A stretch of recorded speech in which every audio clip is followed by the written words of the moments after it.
Hello everyone, स्वागत है आप सभी का मेरे यूट्यूब चैनल स्टडी वर्ल्ड 55 के आज के इस वीडियो में। आई होप आप लोग बहुत अच्छे होंगे। तो फ्रेंड्स, इस वीडियो में हम 26 जुलाई थर्ड शिफ्ट का एसएससी फेज 13 का क्वेश्चंस का डिस्कस करने वाले हैं। तो जो भी चैनल पे न्यू आए हैं, चैनल को सब्सक्राइब कर लीजिएगा, बेल नोटिफिकेशन ऑन कर लीजिएगा ऐसी वीडियोज़ के लिए। तो ये वीडियो उनके लिए बहुत ही हेल्पफुल होने वाला है जिनके जो है आने वाले दिन में एग्ज़ाम की तिथि है। तो वीडियो में लास्ट तक बने रहिएगा। तो विदाउट एनी फर्दर डिले चलिए स्टार्ट करते हैं, क्वेश्चन की तरफ बढ़ते हैं कि क्वेश्चन क्या पूछा था। तो क्वेश्चन था कि प्रधानमंत्री आवास योजना शहरी का उद्देश्य क्या है। प्रधानमंत्री शहरी आवास योजना का उद्देश्य क्या था। What is the main purpose of प्रधानमंत्री शहरी आवास योजना। तो प्रधानमंत्री आवास योजना शहरी का उद्देश्य 2022 तक सभी के लिए किफ़ायती आवास सुनिश्चित करना था। यह शहरी गरीबों को पक्के मकान पैदा करता है। इसका लाभ क्या क्या होगा, तो सब्सिडी, ब्याज दर में छूट और किफ़ायती आवास मिलेगा। नेक्स्ट आपका क्वेश्चन पूछा था कि रजिया सुल्तान के शासनकाल की अवधि और उनकी उपलब्धियां क्या थी। तो रजिया सुल्तान के शासनकाल की अवधि कितनी थी, तो इनकी अवधि थी 4 ईयर्स। रजिया सुल्तान का कार्यकाल 1236 से 1240 तक यानी कि 4 साल तक जो है ये शासन की थी। दिल्ली सल्तनत की पहली महिला शासक थी। शासनकाल इनका 4 वर्ष तक था। इनकी उपलब्धियां क्या थी, तो निष्पक्ष प्रशासन करना, शिक्षा और व्यापार को बढ़ावा देना और सैन्य सुधार करना, ये इनकी उपलब्धियां थी। अमीरों का विरोध और अंततः उनकी हत्या कर दी गई। नेक्स्ट आपसे क्वेश्चन पूछा था कि गगनयान मिशन का उद्देश्य और इसकी मुख्य विशेषताएं क्या है। तो गगनयान जो है भारत का पहला मानव अंतरिक्ष मिशन है जिसका संचालन इसरो कर रहा है। इसका उद्देश्य क्या था, तो 3 अंतरिक्ष यात्रियों को पृथ्वी की निचली कक्षा 400 किलोमीटर पर भेजना। इसका उद्देश्य था, गगनयान का उद्देश्य था कि 3 अंतरिक्ष यात्रियों को जो है पृथ्वी की निचली सतह पे लगभग 400 किलोमीटर तक भेजना। इसकी विशेषताएं, 2024-25 में लॉन्च की गई योजना, 7 दिनों तक ये मिशन था। GSLV MK थर्ड रॉकेट का उपयोग किया गया था इस मिशन के तहत। नेक्स्ट आपसे क्वेश्चन पूछा था कि कौन सी योजना शहरी गरीबों को सस्ते आवास प्रदान करने का लक्ष्य रखती है। क्या क्वेश्चन था कि कौन सी योजना जो है शहरी गरीब को सस्ते आवास प्रदान करने का लक्ष्य रखती है। तो ये है प्रधानमंत्री आवास योजना। प्रधानमंत्री आवास योजना शहरी वह योजना है जो शहरी गरीबों को सस्ते आवास प्रदान करने का लक्ष्य रखती है। तो आपका करेक्ट हो जाएगा प्रधानमंत्री शहरी आवास योजना। जिन्होंने भी किया होगा उनके बिल्कुल करेक्ट हो जाएंगे। यह योजना 25 जून 2015 को शुरू की गई थी। आपसे ये भी पूछा जा सकता है कि प्रधानमंत्री आवास योजना शहरी आवास योजना जो है कब से लागू की गई, तो 25 जून 2015 से। और इसका उद्देश्य आर्थिक रूप से कमजोर वर्ग यानी कि EWS, निम्न आय समूह LIG और मध्यम आय समूह MIG के लोगों को विशेष रूप से शहरी गरीबों और झुग्गी झोपड़ियों में रहने वालों को पक्के मकान उपलब्ध कराना है। नेक्स्ट आपसे पूछा था निम्नलिखित में से कौन सा केरल राज्य का लोक नृत्य है। केरल राज्य का आपसे जो है कौन सा लोक नृत्य है, ऑप्शन के हिसाब से थय्यम जो है इसका करेक्ट हो जाएगा। थय्यम केरल का लोक नृत्य है। केरल का एक और बहुत ही फेमस जो है नृत्य है वो है कथकली। तो थय्यम जो है केरल राज्य का एक प्रसिद्ध लोक नृत्य है और यह अनुष्ठान कला रूप है। यह केरल के मालाबार क्षेत्र में विशेष रूप से प्रचलित है और धार्मिक, सामाजिक और सांस्कृतिक महत्व रखता है। थय्यम में जो है कलाकार देवताओं या पौराणिक पात्रों का रूप धारण करते हैं और नृत्य, संगीत और रंग बिरंगे परिधानों के साथ प्रदर्शन करते हैं। नेक्स्ट आपसे क्वेश्चन पूछा था कि मांग का नियम क्या है और इसके अपवाद क्या है। तो मांग का नियम का मतलब हो गया कि किसी वस्तु की कीमत बढ़ने पर उसकी मांग कम होती है और कीमत कम होने पर मांग जो है बढ़ जाती है। ये होता है मांग का नियम कि कोई भी वस्तु की अगर कीमत जो है बढ़ जाती है तो उसकी मांग जो है कम हो जाती है, और वहीं जो है कीमत कम हो जाती है किसी भी चीज़ की तो उसकी जो है डिमांड बढ़ जाती है, यानी कि मांग जो है उसकी बढ़ जाती है। और इसके अपवाद क्या है? तो अपवाद है गिफेन वस्तुएं, आय कम होने पर मांग जो है इसकी बढ़ती है। विलासिता की वस्तुएं, आवश्यक वस्तुएं जैसे दवाइयाँ, ये सब। This is for example of मांग का नियम। नेक्स्ट आपसे पूछा था कि अनिल कुमार बोरो को जो है किस क्षेत्र में पद्मश्री पुरस्कार मिला है। तो अनिल कुमार बोरो को साहित्य और शिक्षा के क्षेत्र में, किसमें? साहित्य और शिक्षा के क्षेत्र में 2021 में पद्मश्री पुरस्कार मिला। वे जो है असम के प्रसिद्ध कवि और साहित्यकार हैं जिन्होंने बोडो भाषा में योगदान दिया है।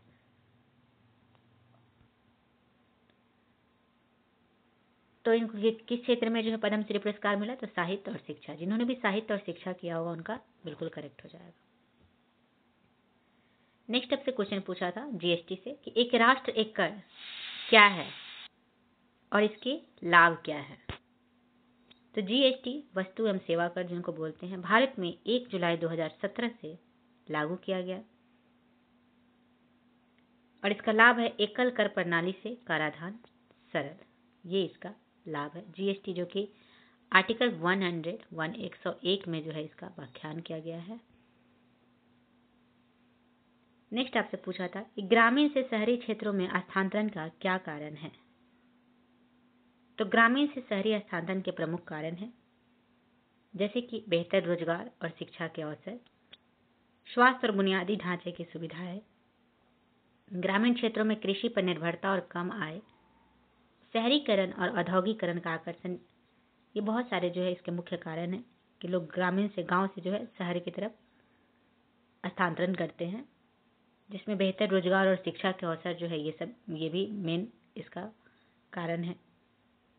स्वास्थ्य और बुनियादी ढांचे की सुविधाएं जो है गांव में कम मिलती है, शहर में ज़्यादा मिलता है। तो बहुत सारे ये जो है इसके मुख्य कारण हैं। नेक्स्ट आपसे पूछा था कि छठी पंचवर्षीय योजना में राष्ट्रीय ग्रामीण विकास कार्यक्रम की क्या भूमिका थी। तो छठी पंचवर्षीय योजना,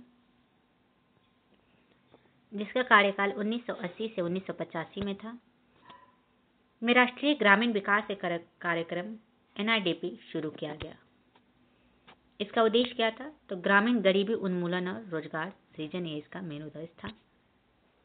ग्रामीण बुनियादी ढांचे का विकास करना, स्वरोजगार योजनाएं और कौशल परीक्षण, ये सभी इसकी विशेषताएं थी। नेक्स्ट आपसे पूछा था कि केरल के थयम त्योहार की विशेषताएं क्या है। तो थयम जो है ये केरल का एक पारंपरिक नृत्य है और अनुष्ठानिक त्योहार है। इसकी विशेषता है देवताओं और आत्माओं की पूजा और रंग बिरंगे परिधान और मुखौटे, ये इसकी विशेषताएं हैं। नेक्स्ट आपसे पूछा था कि वर्ल्ड हैप्पीनेस रिपोर्ट, विश्व सुखी सूचकांक संयुक्त राष्ट्र द्वारा प्रकाशित एक सूचकांक है। यह आपसे पूछा था कि वर्ल्ड हैप्पीनेस रिपोर्ट जो है ये किनके द्वारा प्रकाशित किया जाता है। तो वर्ल्ड हैप्पीनेस रिपोर्ट जो है संयुक्त राष्ट्र के द्वारा प्रकाशित किया जाता है। किनके द्वारा? संयुक्त राष्ट्र के द्वारा। प्रति व्यक्ति GDP, सामाजिक समर्थन, जीवन प्रत्याशा, स्वतंत्रता, उदारता और भ्रष्टाचार की धारणा, ये सभी जो है इसमें, ये सभी को लेकर जो है इसकी रिपोर्ट जारी की जाती है। वर्ल्ड हैप्पीनेस रिपोर्ट में सबसे फर्स्ट नंबर पे अगर आपसे पूछे तो फिनलैंड जो है फर्स्ट नंबर पे है और डेनमार्क सेकंड नंबर पे है। भारत की रैंकिंग वर्ल्ड हैप्पीनेस रिपोर्ट में है 118 नंबर के। हमेशा आमतौर पर जो है भारत है 100 से 150 के बीच में ही रहता है। नेक्स्ट आपसे क्वेश्चन पूछा था कि सवेग संरक्षण के सिद्धांत को बंदूक की गोली के उदाहरण से समझाए। तो सवेग संरक्षण का सिद्धांत कहता है कि किसी बंद प्रणाली में कुल सहयोग जो है, सवेग जो है स्थिर रहता है। एग्जाम्पल, बंदूक से गोली चलाने पर गोली आगे की ओर गति करती है और बंदूक पीछे की ओर। गोली और बंदूक का संयुक्त संवेग शून्य रहता है, क्योंकि प्रारंभिक संवेग जो है वो भी शून्य था, इसलिए गोली और बंदूक का संयुक्त संवेग जो है वो शून्य हो जाता है। नेक्स्ट क्वेश्चन आपसे पूछा था कि बुद्ध की मूर्तियों में हेलेनिस्टिक शैली की एक विशेषता घुंघराले बाल को छोड़कर क्या है?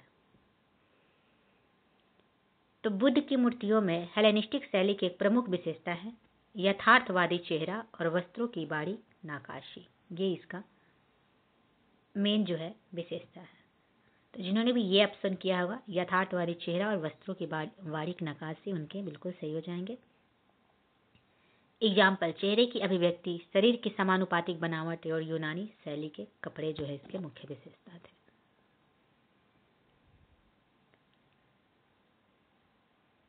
नेक्स्ट क्वेश्चन था कि गगनयान मिशन का उद्देश्य और इसकी मुख्य विशेषताएं क्या है? तो गगनयान मिशन का उद्देश्य है कि 3 अंतरिक्ष यात्रियों को पृथ्वी की निचली कक्षा में जो है भेजना। गगनयान भारत का पहला मानव अंतरिक्ष मिशन है जिसका संचालन इसरो के द्वारा किया जा रहा है। नेक्स्ट, टमाटर के पौधों में जस्मोनिक एसिड की क्या भूमिका है? तो टमाटर के पौधों में जस्मोनिक एसिड की क्या भूमिका है? तो जस्मोनिक एसिड टमाटर के पौधों में एक महत्वपूर्ण पादप हार्मोन है। यह तनाव प्रतिक्रिया को नियंत्रित करता है, पौधों की रक्षा प्रणाली को सक्रिय करता है, फूल और फल विकास में सहायता करता है। नेक्स्ट, भारतीय संविधान के अनुच्छेद 50 और 263 का जो है क्या महत्व है? तो आर्टिकल 50 अनुच्छेद 50 में जो है न्यायपालिका और कार्यपालिका पृथक्करण का जो है दिया गया है। यह निर्देश देता है कि राज्य न्यायपालिका को कार्यपालिका से स्वतंत्र रखें। और अनुच्छेद 263 में क्या बोला गया है? तो इसमें जो है अंतर राज्य परिषद की स्थापना के बारे में बोला गया है। अंतर राज्य परिषद की स्थापना, यह राज्य और केंद्र के बीच समन्वय जो है स्थापित करता है। 263। नेक्स्ट, गंधार कला स्कूल की प्रमुख विशेषताएं क्या है?